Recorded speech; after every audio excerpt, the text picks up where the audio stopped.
professeur Mamoussé, comment il a fait pour savoir que ce livre contenait beaucoup plus de pages? Effectivement, hein, j'avais fait des centaines de pages.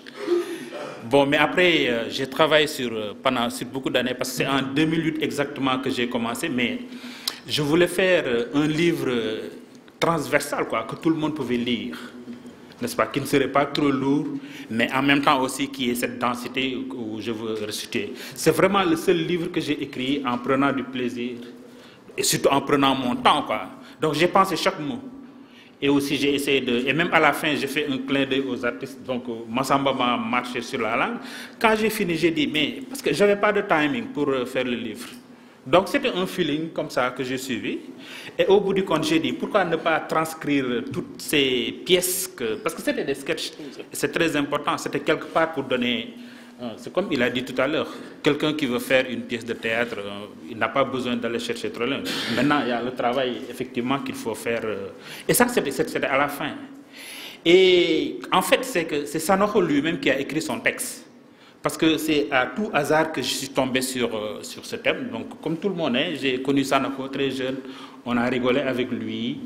Et je m'intéresse à ces questions de patrimoine, bien sûr. Et quand j'étais parti, je l'ai dit dans l'avant-propos du livre, j'étais parti chercher du Wolofol, quoi, Cheikh Moussaka et autres.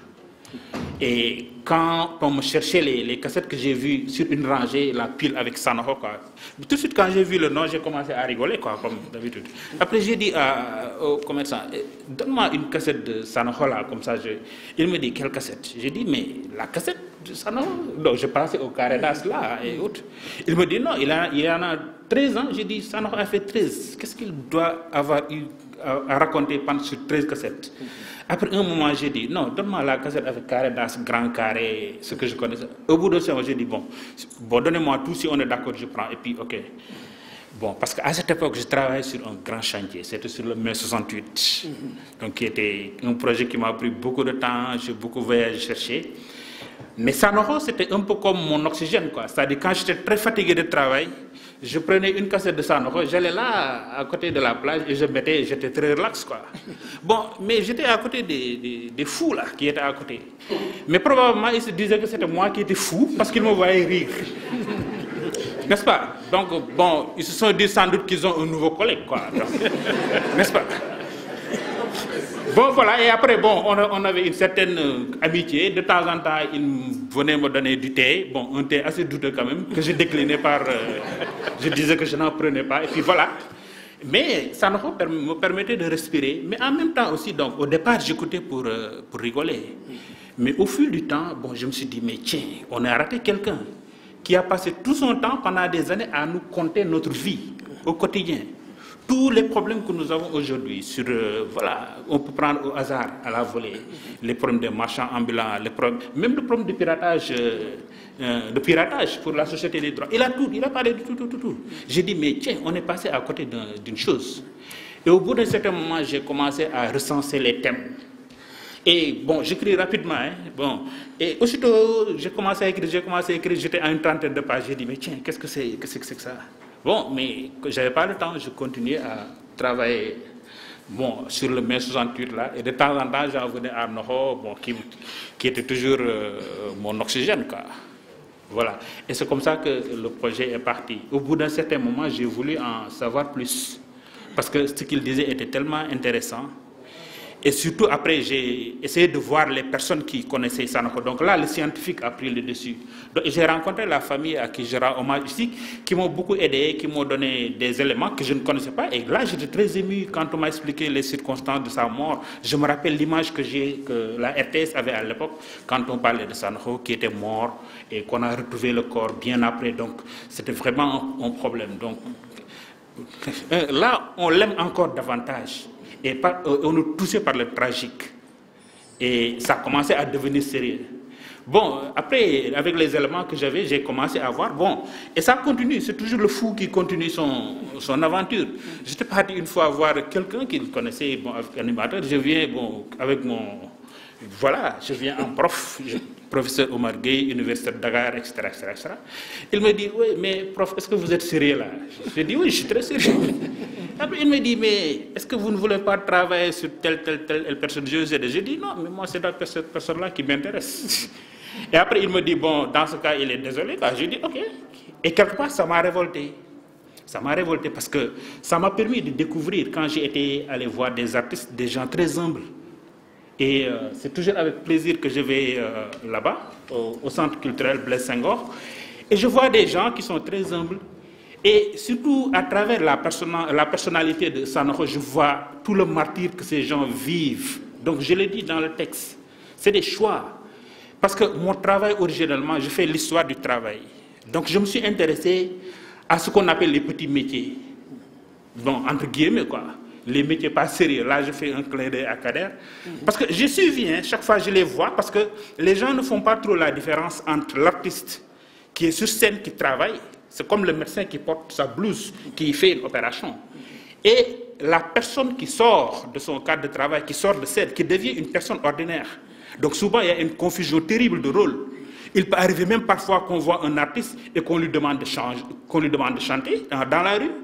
Des fois, on lui demande de danser. Non, il n'est plus. Il a fini son travail. Il n'est plus dans son lieu de travail. Et souvent, c'est cette confusion qui fait que souvent, ça se remarque, c'est souvent des gens qui portent le masque quand ils sortent, parce que cette confusion, souvent, elle est dérangeante. Il a envie de quiétude aussi. Il a envie de vivre comme les autres. N'est-ce pas? Il a envie d'aller au supermarché. Il a sa famille, etc., etc. Donc, c'est un ensemble de problématiques et j'ai essayé de me mettre dans la peau de ces personnes. Et surtout, j'ai eu une pensée très forte pour les femmes artistes. Donc, avec tous les préjugés dans le milieu, etc., on a vu dans le domaine de la chanson, quand j'étais plus jeune, on assimilait systématiquement les artistes à des drogués, etc., etc., etc. Donc, tout ce qui est le monde de la nuit, quoi. Donc, quelque part, j'ai senti une sorte d'injustice. Et surtout, la personnalité de Sanokho, si on regarde, illustre tout ça. Donc, Sanokho, c'est quelqu'un qui ne parle jamais des élites. Et il ne parle jamais des autres, il ne les cite pas. Comme il ne parle pas aussi de sa famille. Ça dit qu'ils étaient une très grande pudeur, une très grande retenue. Autant il était très profond dans tout ce qu'il disait, mais autant aussi il le faisait de façon tellement joviale que les gens ne faisaient pas attention. N'est-ce pas? Et il n'y a jamais d'insulte dans son texte. Des fois, bon, maintenant, il disait des choses comme il les voulait. Donc ça, c'est un style littéraire aussi. Les naturalistes ne me diront pas non. N'est-ce pas? Donc ça, c'est des styles littéraires. N'est-ce pas? Et je vais y venir tout à l'heure encore pour comprendre ce personnage, parce que j'ai pris du temps, comme j'ai dit tout à l'heure, pour voir. Donc il y a déjà cette disposition. Et puis, quand je dis que c'est lui qui a écrit son texte, c'est parce que, à la différence des autres artistes, Sanokho n'incarnait pas un personnage. Il n'entrait pas dans la peau de notre personnage. Il incarnait son propre personnage. Et son art était facile. C'est lui-même qui créait ses personnages, qui créait ses scénarios, donc c'était très facile d'écrire. Et aussi, son art n'était pas compliqué. Il avait une calebasse ou bien, je ne sais pas, avec n'importe quoi, sa voix, il faisait tout lui-même. Donc son art était très facile et très accessible, et très agréable surtout. N'est-ce pas? Et il avait un style original. Donc, je crois qu'à partir de cette période, donc, les gens sont passés à quelque chose. Donc, nous sommes dans un pays où souvent on fait des hommages posthumes, donc malheureusement. Donc, c'est encore quelque part pour voir un peu cette conception de l'histoire que nous avons, cette histoire des élites. Mais il y a évidemment beaucoup de choses à voir par le bas. Donc, quelqu'un le disait, je crois que tout le monde le connaît, il n'y a pas de sous-métier, n'est-ce pas? Et il faut du tout pour faire un monde. Et surtout, je crois, le message que j'ai voulu lancer ici dans ce texte, il y a beaucoup de clins d'œil. Il n'y a pas seulement la question de Sanokho, mais j'ai beaucoup abordé aussi la question du droit de la création, la question des droits d'auteur, etc., etc. Mais qu'est-ce qu'il gagne avec toute sa production? Sur 13 cassettes pendant plus d'une dizaine d'années, qu'est-ce qu'il gagne? J'étais curieux de savoir avec la Société des droits. Donc, bon, mais il n'y a pas grand-chose que je sache. Et aussi, encore, on a toujours les questions de piratage, les questions de, je ne sais pas, tout ce qui se passe dans le monde. Mais parce que ce n'est pas organisé. Et chaque fois, qu'est-ce qu'on voit? Oui, il y a tel artiste qui a régalé les gens, mais il est malade, il n'a pas de quoi payer ses ordonnances. Dernièrement, c'était Pambouk, je crois. 400 000 francs. C'est quoi 400 000 francs par rapport à tous ces gens, ce qu'ils ont vécu. Donc, il me semble qu'il y a un besoin de formation qu'il faut faire au niveau de ces gens, au niveau du management, des carrières d'abord, et aussi surtout au niveau de la question des droits, n'est-ce pas? Donc c'est tout un ensemble de réflexions que j'ai faites ici dans ce texte. Donc qui fait que pour l'essentiel, j'ai suivi, je l'ai suivi dans sa carrière. Maintenant, et je ne suis même pas sûr que les 13 cassettes-là sont les seules cassettes qui existent, parce que c'est quelqu'un qui voyageait beaucoup, et partout où il va, on lui donne un magnétophone, un truc, et puis voilà, il se mettait, l'inspiration venait, quoi, n'est-ce pas? Donc, ce n'est pas quelqu'un qui répétait, n'est-ce pas? Donc, ce sont des choses qui arrivaient, et c'est comme un scénariste. Donc, il faisait des films, il avait des, voilà, il mettait ses personnages, et quelqu'un m'a dit, je ne crois pas Demba, il n'est pas là, il me dit qu'avec, non, c'est quelqu'un qui est avec, il me dit, quelqu'un qui travaille dans le cinéma, il dit qu'avec Sanokho, c'est comme si c'est quelqu'un qui avait, c'est un scénariste, quoi. C'est-à-dire que tous les personnages sont à leur place dans ce sketch. Et il ordonnait tout lui-même, il faisait les paroles, il jouait les percussions, il chantait, il faisait tout à la fois. L'homme orchestre, l'homme, je ne sais pas, l'homme troupe, c'est lui-même qui incarnait toute la troupe théâtrale. Et en même temps aussi, il ne pouvait pas s'intégrer dans ces troupes. Et là, il faut le voir, parce qu'il y a beaucoup de préjudices, il me semble, par rapport au personnage. Et Sanokho était un Baye-Fall, hein, n'est-ce pas? Il était un Baye-Fall. À la fin de sa vie, là, il était très spirituel. Mais si on va un peu dans l'esprit du Baye-Fallisme, là, mais c'est un courant qui est extrêmement fort et qu'on ne comprend pas. Et toujours, il y a ces préjudices par rapport à des groupes. Mais les Baye-Fall, quand ça a commencé, ça c'était dans le 19e siècle. La société qui était vaincue par l'administration coloniale, les sociétés tiédo, et quand le mouridisme était là. Mais qu'est-ce qu'il fallait faire de tous ces tiédos, de tous ces anciens guerriers qu'il fallait recycler dans une nouvelle forme de société? Il était trop tard pour les amener à la Dara, n'est-ce pas? Et à partir de cette période, maintenant, la voie était toute trouvée avec Cheikh Ibra. C'est-à-dire qu'il fallait travailler sur l'éthique. Sur l'éthique, c'est-à-dire la moralité et le travail. C'est le fameux Makarim al-Akhla, n'est-ce pas? Donc, et là, c'est pourquoi, par exemple, vous voyez, tous les serrères qui convertis, la plupart du temps, ont été dans ce schéma. Mais justement, cela leur permet d'être dans un courant religieux, mais tout en gardant toute leur liberté, toute leur facilité, et aussi cette permissivité qui faisait que souvent, ils faisaient les pratiques culturelles de leur milieu, n'est-ce pas? Et aussi, ils avaient une certaine liberté de ton. Et partant de ça, on peut comprendre donc cette disponibilité des gens. Souvent, le Baye-Fall, il est vu comme quelqu'un qui peut dire tout ce qu'il veut, et faire tout ce, etc. N'est-ce pas? Mais tout ça, c'est organisé. Hein?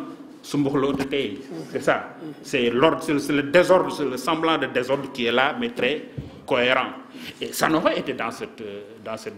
Bon, maintenant, il y a sa vie à lui. Donc, dans ce travail, je crois que je l'ai dit à longueur de texte, je n'ai pas voulu aller chercher, par exemple, dans sa vie. Ce qui m'intéressait, c'était le cachet scientifique. Donc, qu'est-ce qu'il pouvait apporter? Et surtout, faire un ouvrage transversal, je l'ai dit, où le sociologue peut se retrouver, le psychologue peut se retrouver. À un moment même, j'étais confronté à un petit débat parce que j'ai deux beaux amis, l'un un psychologue qui est là et l'autre est psychiatre. L'un me dit que Sanokho est un psychopathe, hein? L'autre me dit que Sanokho est un pervers. Je dis, mais entendez-vous? Évidemment, on n'a jamais été à trois pour en discuter, quoi. Donc, pour dire, le sociologue aussi a son mot à dire, n'est-ce pas, et etc., etc. Le littéraire, les gens littéraires, les linguistes, un ami linguiste, donc Fallou, qui aimerait être là à Boston University, mais il travaille sur les langues. Et il te dit comment, par exemple, Sanokho maîtriser les nuances dans les langues. Quand le Wolof du Sénégal dit bug, et quand le Wolof gambien dit bouga. N'est-ce pas? Mais ça, ce sont des nuances que les linguistes. Mais eux, ils les maîtrisaient. Où est-ce qu'il l'a appris? N'est-ce pas? Donc ça revient au don qui était au niveau du personnage. Donc, quelque part, Sanokho retraçait un peu ce qu'on appelait les poètes ou les artistes maudits. C'est-à-dire tous ces génies comme les Modigliano, j'en ai parlé dans le texte, donc qui étaient des génies de leur vivant, mais qui sont morts, excusez-moi le terme, comme des clochards, mais surtout qui ont une réhabilitation posthume. Donc c'est seulement par la suite qu'on a été là à faire attention à ce qu'ils ont, à leur travail. Donc voilà un peu pourquoi je me suis intéressé à ce travail, c'est à tout hasard. Hein? Et le paradoxe de cette histoire, c'est que finalement, Sanoho est sorti avant mai 68, n'est-ce pas? Donc ce qui était ma récréation donc, est venu, mais justement parce que, voilà quoi, ça c'était... J'avais pas d'assignation pour le projet de mai 68, c'était un projet de thèse à l'université d'Amsterdam, donc j'avais d'autres contraintes, quoi, mais là c'était vraiment comme l'artiste, c'était... Voilà. Donc voilà un peu comment j'ai été amené à travailler sur Sanoho, un personnage que j'ai connu comme tous les autres. Et ce qui est fascinant avec Sanoho, c'est que chaque fois qu'on parle de Sanoho, on apprend. Chaque fois qu'on rencontre des gens, j'ai le sentiment des fois que je n'ai pas écrit ce texte. Parce que chaque fois que je vois quelqu'un, tout de suite c'était avec Maredou, chacun a une histoire personnelle avec Sanoho, qui me dit que oui, toi là, tu as écrit mon livre, etc. Et effectivement, tout le monde avait cette disposition. Donc, pour dire encore une fois comment l'attention nous fait souvent défaut devant les choses que nous avons ici sous les yeux, n'est-ce pas? Et il y a un célèbre chanteur, je crois, Laye Mboup, qui l'a dit, n'est-ce pas? Et souvent, c'est après sa mort qu'on comprend ce qu'on dit. Donc, souvent, il y a ce problème qu'il faut revoir. Et surtout, donc, je le répéterai jamais assez, c'est vraiment un hommage que je tenais ici à rendre aux artistes. Et puis, il faut qu'on fasse attention donc, par rapport à tout ce qu'on considère comme métier. Et d'un point de vue scientifique, donc, on a commencé à travailler sur une école doctorale sur les métiers, parce que je fais ça avec les Babacar. Donc, on est en train de mettre en truc ce chantier. Mais en le faisant, en commençant à Sanoho, je ne savais pas qu'on serait arrivé à ça. Donc, ils ne sont pas là actuellement, il est en voyage, sinon il serait là Donc, je vais terminer sur ce point pour ne pas être trop long. C'est l'aspect du patrimoine. C'est-à-dire que nous sommes dans une société de l'oralité. Et dans cette société, les choses ne sont pas écrites. Donc, il y a un besoin urgent de conserver tout ce patrimoine. Donc, dernièrement, c'est un parent, j'ai été à Sandaga dernièrement, j'ai acheté une boutique, quoi. Parce que je suis venu, j'ai vu la personne qui vend les cassettes, je lui dis, mais est-ce que vous avez tout ça là? Comment je peux avoir? Il me dit, oui, il venait de faire un disque dur, quoi. Il me dit, oui, je lui dis, mais si on est d'accord, j'achète ça. Il me dit, vous êtes sérieux? J'ai dit, oui, je suis très sérieux. Et après, il m'a vendu le truc. Donc, ça veut dire qu'aujourd'hui, j'ai presque tous les enregistrements. Je peux me convertir en vendeur de cassettes, quoi, si je veux. Oui, mais mon objectif, parce que la personne, en me donnant ça, il savait. Il m'a dit, je vous connais, je vous donne ça. C'est pour moi-même que je le fais. Parce que je sais, un jour, si j'ai besoin de tel truc, là où je vais le trouver. Je dis bien sûr. Et là, je garde ça. Par exemple, pour Sanoho, j'ai toute la compilation. Hein. Et j'en ai discuté avec des amis, j'ai dit, mais c'est la question de droit qui se pose.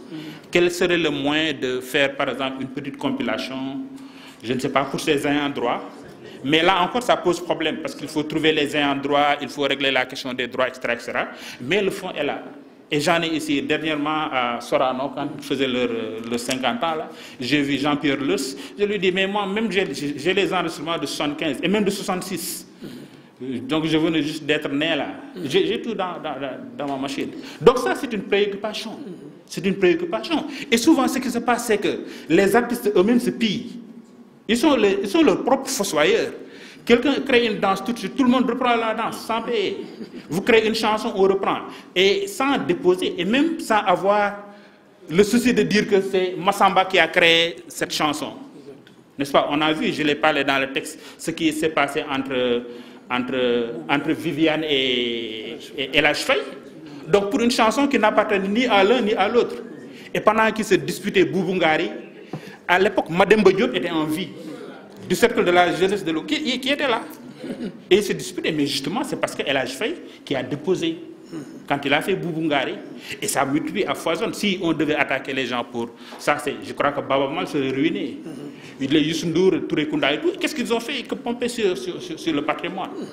N'est-ce pas? Donc là encore, quand je parle de l'éducation, donc c'était une question de patrimoine qui m'intéresse. C'est à ça qu'il faut faire.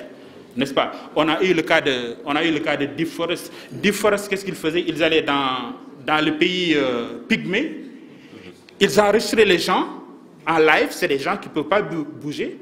Mais une fois à Paris, ils font une musique, mais avec des voix extraordinaires.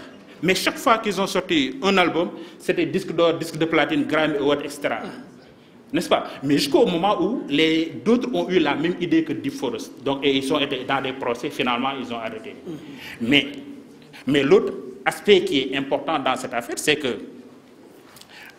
il y a un aspect conservation de patrimoine. C'est vrai, c'est du pillage qu'ils font. C'est du piratage qu'ils font, mais ils permettent de conserver. Et je termine par cette anecdote. Quand j'étais à Alexandrie, par exemple, on avait un malgache. Un malgache qui était un bon ami. Un jour, je lui dis, oui, et Maman Sano, je lui parlais de Maman Sano. Après, il me dit, mais toi, tu es bizarre là, comment tu connais Maman Sano? Je lui dis, mais Maman Sano, tout le monde connaît Maman Sano. Parce que Maman Sano, c'était une dame qui faisait des chansons épiques. Donc vous avez la chair de poule quand vous écoutez Maman Sano. Mais justement, Deep Forest a enregistré Maman Sano qu'il a mis sur disque, bon, qui a vendu planétaire. Mais la source s'est tarie parce que Maman Sano est morte. Donc Deep Forest a vraiment, pendant un certain temps, marqué ce truc parce que voilà. Je lui dis, mais cette histoire de Deep Forest, de Maman Sano là, c'est à Deep Forest. Il dit, ah oui, et c'est un malgache. Pour te dire comment, par exemple, quand on dit Samba Diabar, comment il a été donc présent dans l'esprit des gens. Donc pour dire qu'il y a cet aspect patrimonial qu'il faut gérer aussi, cet aspect de carrière. Maintenant, à tout seigneur, tout honneur, en dehors de l'hommage qu'on peut rendre à Sanoho, donc qui a symbolisé tout ça à la fois. Et même dans ses textes, il parlait du piratage, c'est comme un précurseur. N'est-ce pas? Il a parlé de ce piratage, il parlait de lui-même, qui se faisait minable pour chercher des textes, pour passer des... Voilà. Et quand, avec le témoignage de Sonia, il a dit un moment, on a cherché à le canaliser, mais il a dit à Sonia, bon, oui, Sanoho, pourquoi tu ne t'habilles pas bien, tu ne t'habilles pas propre, etc., tu ne fais pas ci. Il lui dit, mais écoute, c'est comme ça, avec cet habillement, que je peux avoir le regard sur la société. Parce que la façon dont les gens me regardent aussi compte. C'est ça la vraie perception. N'est-ce pas? Si je commence à m'habiller correctement, faire comme les autres, donc je perds. Donc le recul que j'ai par rapport à cette société. Et c'était ça. Et comme par hasard, c'est quand il a commencé à se formaliser, on l'a amené en studio, on l'a enregistré donc, dans un truc qu'on peut voir avec Ripi, Salut l'artiste, mais il n'a pas vu le produit. Il est mort avant que le produit ne sorte. Donc c'est une production posthume. Donc pour voir un peu ici, par exemple, la disposition des artistes que nous avons donc particulièrement par rapport à ça. Et peut-être que c'est par là où j'aurais dû commencer. Donc ce sont des mots que je rends... La générosité qu'on me prête, moi je crois que je les trouve chez les autres. Hein. Donc moi je paye personne. Hein. Je le dis souvent, quoi. Donc, c'est des gens qui sont volontairement venus, que je connais. J'ai une histoire personnelle avec tout le monde ici. Bon, moi, Samba, je ne vais pas le présenter parce que, bon, je ne veux pas être partisan. C'est quelqu'un, il a raison, il a tout dit. Hein. Donc, c'est depuis la fac et puis tout le temps. Et c'est toujours avec cette même disponibilité. Il n'a pas dormi toute la nuit parce qu'il est aussi dans les... Voilà. Mais je peux mettre la main sur lui à tout moment, quand je veux. Et Olivier, bon, vous voyez un peu... Moustapha me rend aujourd'hui hommage. Il a été mon élève, c'est vrai, en terminale. Et il est aujourd'hui avec nous à la fac, n'est-ce pas? Mais il y a d'autres étudiants, il y a mes étudiants encore qui sont là. Hein. Mais en même temps, j'ai aussi mes profs. Donc, voyez un peu comment c'est... Voilà, c'est... nous sommes ici entre plusieurs générations, quoi. Donc, mais l'essentiel de cette activité, c'est à lui qu'on le doit. Parce que c'est lui qui a eu l'initiative très tôt. Quand on veut de le renommer, bon, moi je suis très lié à lui. Ce sont mes... Bon, je les ai un peu fatigués quand même. Donc, il n'a pas dit ça. N'est-ce pas? Depuis qu'on était à Sédioula, c'est notre histoire commune. Et il m'a dit, oui, quand on a été nommé, bon, tout de suite, j'ai une préoccupation parce que sa réussite aussi est la mienne. N'est-ce pas?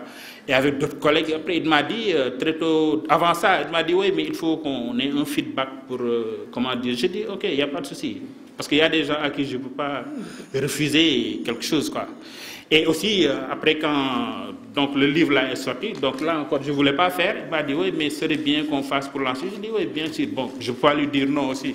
C'est comme tous les journalistes qui m'interrogent, en général, qu'est-ce qui vous a donné mon numéro? C'est Moustapha ou bien c'est Idrissa Sané, etc. Bon, ce sont mes anciens élèves, donc là, je ne peux pas dire non. Donc voilà quoi, pour dire un peu. Mais ce qui est important, ça c'est surtout le petit message que je donne à mes étudiants ici. Ce n'est possible que si nos relations sont bâties dans un respect mutuel. N'est-ce pas? Et dans la considération, quoi. Vous voyez, ça va très vite.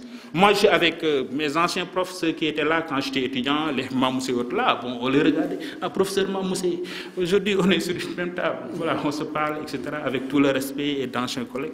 Et puis voilà aussi, peut-être que mes étudiants me regardent de la même façon. Donc pour dire qu'il y a tous ces aspects de relations humaines qu'il faut conserver. Et dans le cadre de... Et aussi ça, c'était aussi un message de Sanokho, n'est-ce pas? Donc pour délivrer le message et partir. Il y a Ouri aussi qui est de ma génération. Donc, quand lui, il connaissait personnellement sa famille, Sanokho, je crois, il les connaissait, il est dans... Et chaque fois, souvent, bon, on se parle un truc, quoi, et puis voilà, quoi, on parle de Sanokho, le style Sanokho. Et puis, il est professeur germaniste, donc professeur de lettres.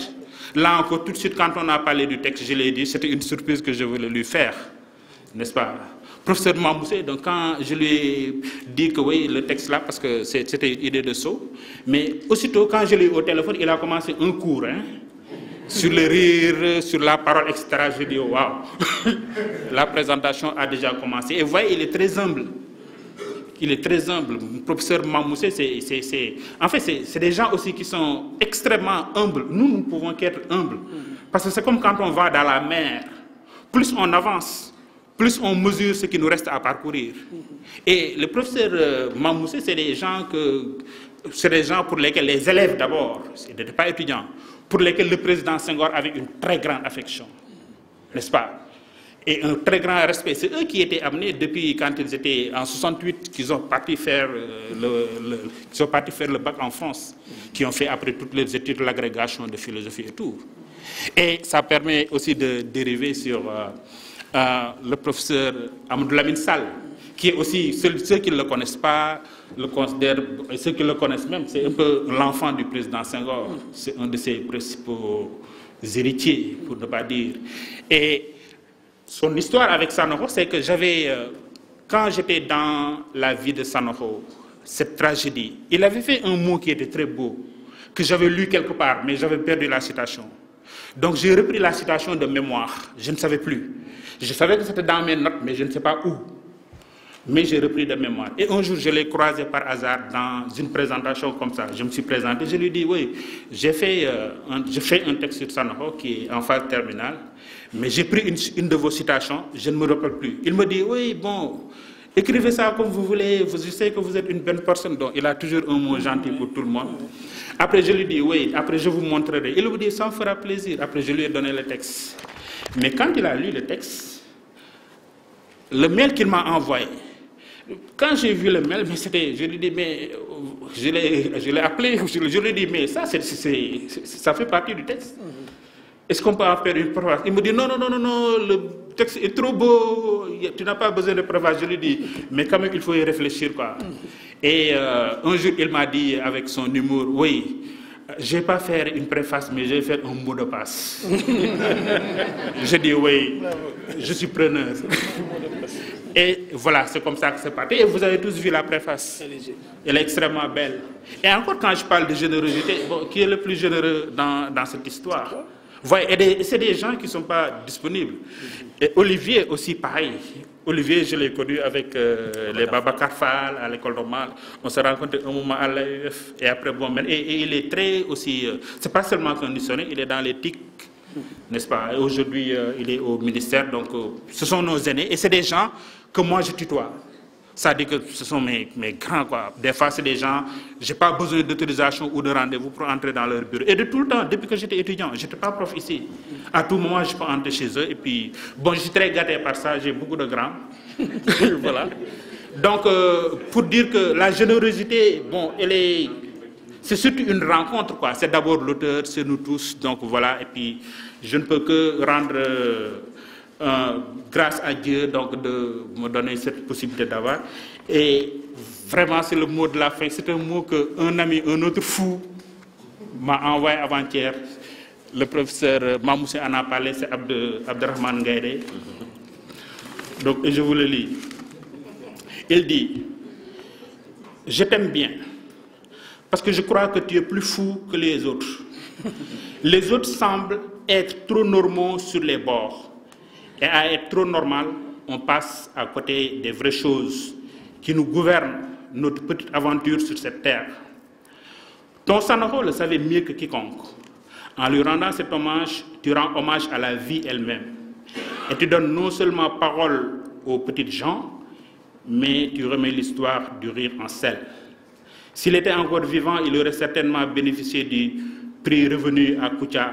Ont-ils parlé de lui lors de la cérémonie de ce prix?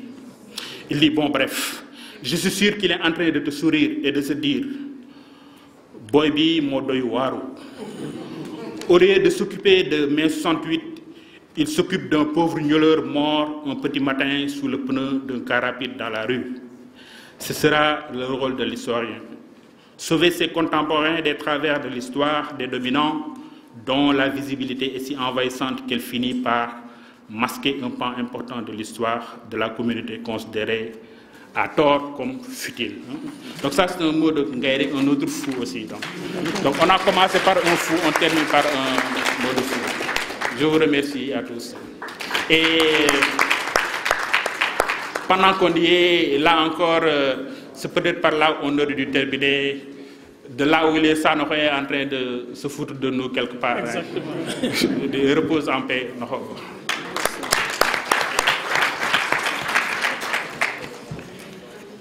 Bon, je remercie Oumar. On est parti d'un prétexte d'un livre, une biographie de Sanokho, puis ça s'est terminé par une leçon de vie. Et aussi, je crois, c'est une...